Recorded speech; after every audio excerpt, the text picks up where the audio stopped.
Pabalik na ako sa airport and meron ako nakita ditong bahay. Ayan. So ganito yung mga Chinese and Japanese na bahay nung unang panahon. And there are lots of mineral water sa ilalim. Ayan o.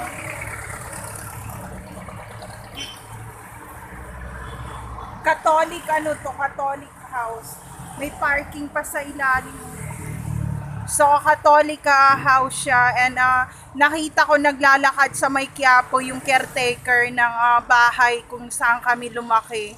Magkakapatid na mga Chinese. Sabi ko, grabe, tinortured siguro nila para tingnan yung mga properties ng mga naiwan ng mga magulang ko sa Cotabato City, Mindanao. So, ganito yung mga bahay namin dati. Ganyan. And merong basement yan, merong ilalim yan, and maraming baril sa ilalim nun. Take note lang pag gusto nyo mag-martial law talaga. So, did me and my twins have, kumbaga, tinuruan kami how to handle weapon? Oo. Tinuruan kami, Chinese, hindi marunong mag-drive. Walang Chinese na hindi marunong mag-drive talaga. So, this house is from the lawyer. Ayan. From the lawyer, tapos yung mga anak niya, naging, nung namatay yung lawyer, yung mga anak niya ang naging tao sa kasa para puntahan ng mga, kumbaga kahit sinong lalaki, para gasgasin yung kanilang puki talaga. And sumisigaw sila araw-araw.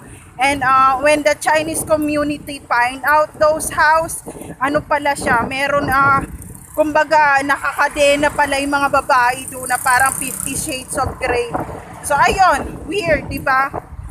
Gusto ko lang ikwento. So, ayan, malapit na ako sa airport. So, ito yung view dito.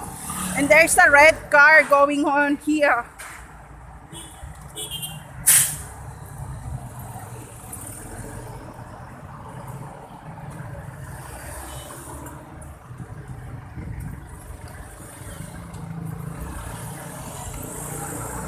So, ayun, there's no safe place to all targeted individual out there.